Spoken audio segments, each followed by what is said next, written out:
Today, I want to share the 10 reasons why I joined a cult. And in case if you don't know me, my name is Callie and I am a survivor of a spiritual cult. I now raise awareness and coach others who are exiting and recovering from cults and narcissistic abusive relationships. For many people, the idea of joining a cult is hard to understand.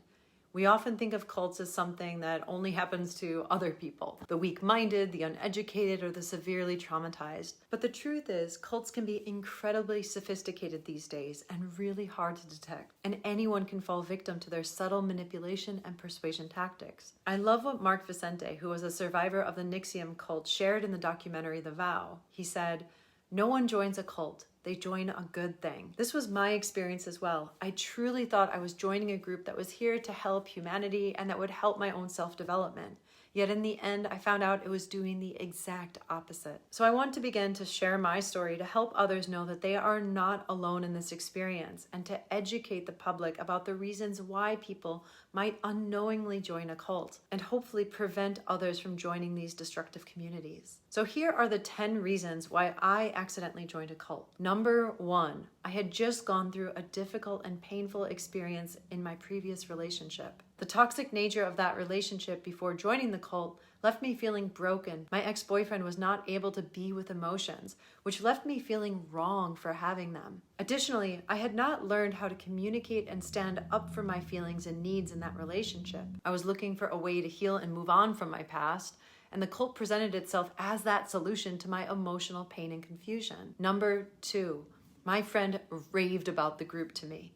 She talked about the sense of community and belonging and purpose that she found when she was there, and I was immediately intrigued. My friend said that it helped her so much in her life and that the leader was unlike anyone else she had ever met before, that he had this profound wisdom and offered a fast track for spiritual growth, evolution, and awakening. My friend was older and had been through a lot of different spiritual communities and teachers, so I trusted her. She spoke about how rare it was to find a young leader like this who was able to integrate all the different spiritual paths and wisdom together. She shared how I also could be a part of this community with her. And I wanted a fresh start. I thought that this group would provide it, especially since my friend seemed to have found what she was looking for there. Number 3, I was seeking a bigger purpose.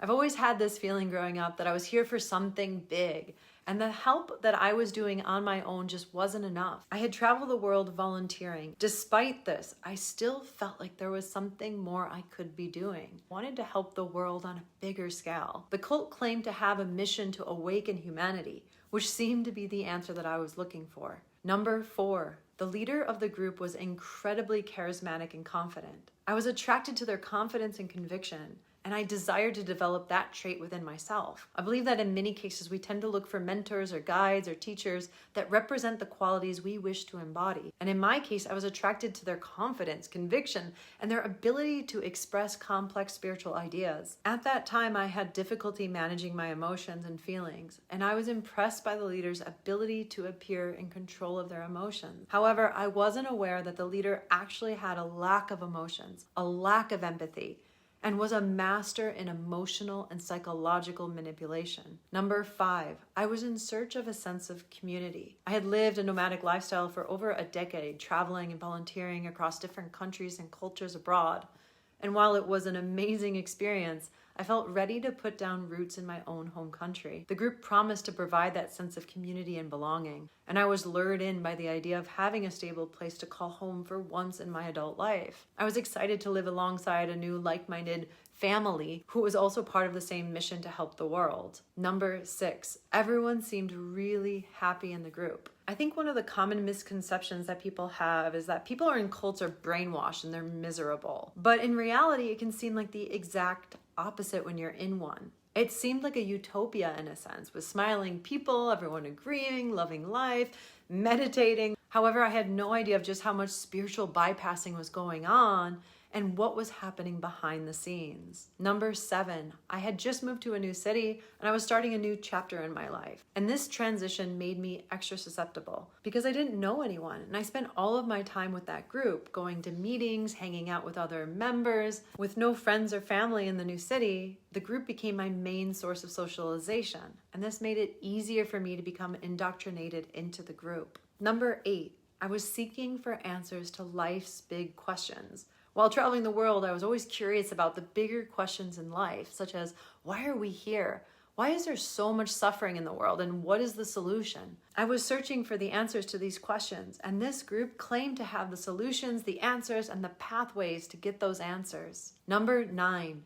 They offered answers to my specific problems that I was struggling with. I was struggling with my emotions and ruminating thoughts at the time and was looking for solutions. The group's videos on YouTube and podcasts gave me that initial relief. I was binging them again and again, but they claimed to offer permanent shifts into empowerment, into unconditional love, and freedom from all suffering. It was almost like being offered a magic pill. The prospect of finding a permanent solution to my emotional and mental struggles was so appealing. And I was convinced that this group had the answers that I was looking for. Number 10, I was looking for a sense of structure and goals in my life, and the group promised to provide that. After traveling the world, I wanted order and direction in my life. I was invited to join the inner circle soon after arriving, and I found out it was this coveted spot. The group promised to offer physical, emotional, and financial benefits that I could get on payroll someday, and they promised to give me a better life. And I had been used to volunteering and had no idea that somebody would exploit me, that I would end up working tirelessly, endlessly for free with these false promises of an amazing future. They promised that one day I could be a teacher and help bring these teachings out into the world. I believed them, and I was eager to be a part of something big and important. But little did I know that it was all a manipulation tactic. And then one additional bonus reason I want to add in was that I was not educated on cults, on manipulation tactics, undue influence, or the red flags to look out for. I had no idea what narcissism and psychopathy really meant. And when it came to cults, I had only heard of the Manson family and had these extreme ideas in my head of what a cult was, and this misconception that it would be easy to spot, and I would never ever fall for one. I believed that because I was a well-traveled, intelligent person and thought that I was really good at reading people, that I would never ever fall for something like that, only to later realize that I had been unknowingly manipulated. I think it's important to note that my reasons for joining the cult may differ from other people's experiences, since each of our individual journey is so unique. However, these were the reasons that made me susceptible to their recruitment tactics. I hope that my story has helped to shed some light on the reasons why somebody would join a cult.